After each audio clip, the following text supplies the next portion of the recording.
June 13th, 2025.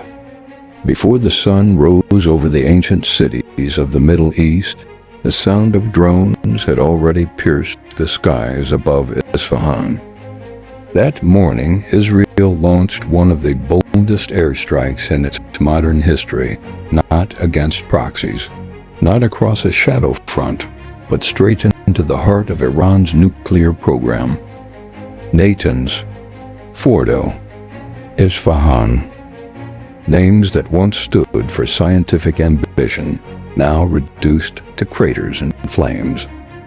Within 48 hours, Iran responded with missiles, not just toward Israel, but toward the U.S. military base in Qatar. The Middle East didn't stumble into war. It was pulled in with full awareness, full calculation, and full firepower.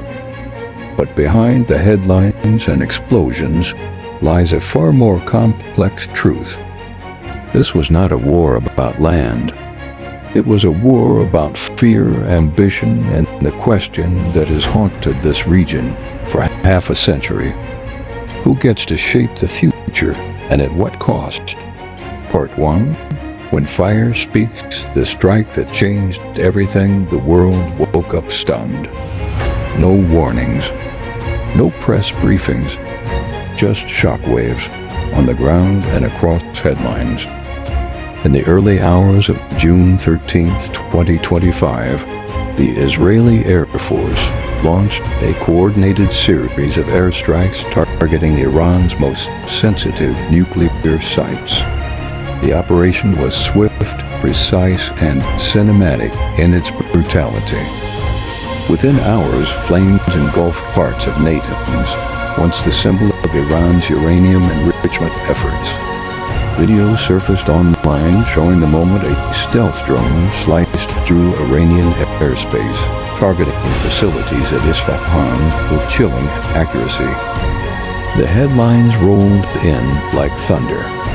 Israel bombs Iran's nuclear core. Middle East teeters on the brink. Use bases, but the world had barely begun to absorb the scale of this when Iran retaliated. Over 40 ballistic missiles were launched toward Israeli territory. Some intercepted, others not. At least one struck a hospital in Ashkelon. The message from Tehran was unmistakable. We are not afraid, and we will respond wherever you are. And then came the third player, the United States. On June 22nd, in a move that broke decades of quiet restraint, the U.S. unleashed its own military campaign, Operation Midnight Hammer. Precision strikes using B-2 bombers and Tomahawk missiles targeted Iran's remaining nuclear infrastructure. No longer content to play the quiet advisor, Washington stepped fully into the ring. And with that, what began as an Israeli operation became a regional earthquake, one felt in oil markets, embassies, military bases, and prayer halls across. But let's be clear, this was not sudden. This was not accidental. It was a breaking point, decades in the making. In the next episode, we go back in time to 1979, to the revolution that turned allies into enemies, to the birth of a shadow war, and to the slow, inevitable march toward the week the fire finally spoke. Episode 2.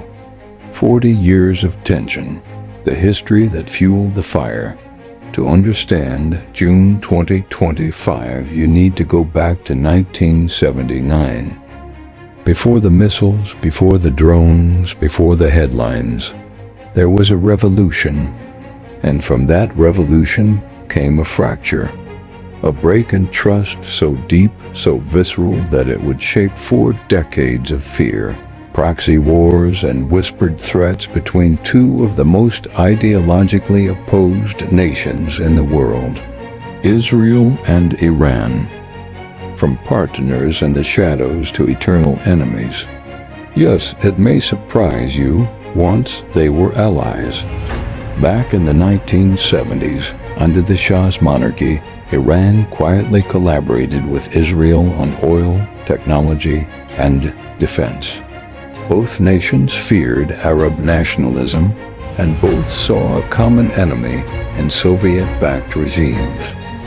But that era ended violently and permanently in 1979. The Islamic Revolution swept through Iran like a desert storm, toppling the Shah and bringing Ayatollah Khomeini to power. The new regime wasted no time labeling Israel the Little Satan and the United States the Great Satan. From that moment, diplomacy died.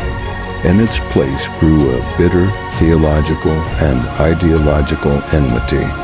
For Iran, Israel became a symbol of Western imperialism. For Israel, Iran became an existential threat, one that could not be reasoned with. The shadow war begins. Throughout the 2000s, this cold hostility turned hot in the shadows. Iran-funded and armed Hezbollah in Lebanon and Hamas in Gaza, two factions committed to Israel's destruction. Israel, in turn, launched airstrikes across Syria, targeted Iranian generals, and supported covert missions to sabotage Iran's nuclear program. And then came the assassinations. One after another, Iran's nuclear scientists began dying in car bombings and sniper attacks. The message was chillingly consistent. We know where you are, and we can reach you. In 2020, Mohsen Fakhrizadeh, widely seen as the father of Iran's nuclear program, was gunned down near Tehran. Iran blamed Mossad. The world held its breath. The red line: nuclear weapons. For Israel, there is one red line that cannot be crossed. Iran cannot be allowed to develop a nuclear bomb. Period. It's not just policy. It's national survival. This principle has driven Israel to act, even preemptively. In 1981, it bombed Iraq's Airstrike reactor. In 2007, it destroyed Syria's nuclear facility in Deir-e-Zor. And now, in 2025, it turned its sights on Iran. Whether or not Iran was truly on the brink of producing a bomb is still debated. But for Israel, waiting was not an option. They would rather be judged for acting too soon than punished for acting too late. America, ally, enforcer, or instigator. The United States plays a unique role in this saga. For decades, it has been Israel's closest ally, supplying weapons, aid, and diplomatic cover. But with Iran, America's role has shifted like desert winds. In 2015, President Obama signed the JCPO, a nuclear deal with Iran. Israel hated it. In 2018, President Trump tore it up. Iran hated that. By 2025, with Trump back in office, Washington had moved from cautious restraint to aggressive posture. When Israel struck, the U.S. didn't just nod, it soon joined in. That decision didn't emerge in a vacuum. It was built on 40 years of suspicion, sabotage, and the belief that in the Middle East, survival comes before diplomacy. No peace, only pauses. The Middle East has never known true peace, only pauses between wars. Temporary silences broken by rockets, retaliations, and negotiations that solve nothing but buy time. The Israel-Iran rivalry isn't just about territory. It's a clash of identity, religion, memory, and revenge. And in a world where mistrust runs deeper than treaties, even silence becomes strategic. June 2025 was not an accident. It was the inevitable collision of decades of fear. In the next episode, we'll break down the actual strikes. What did Israel hit? How did Iran respond?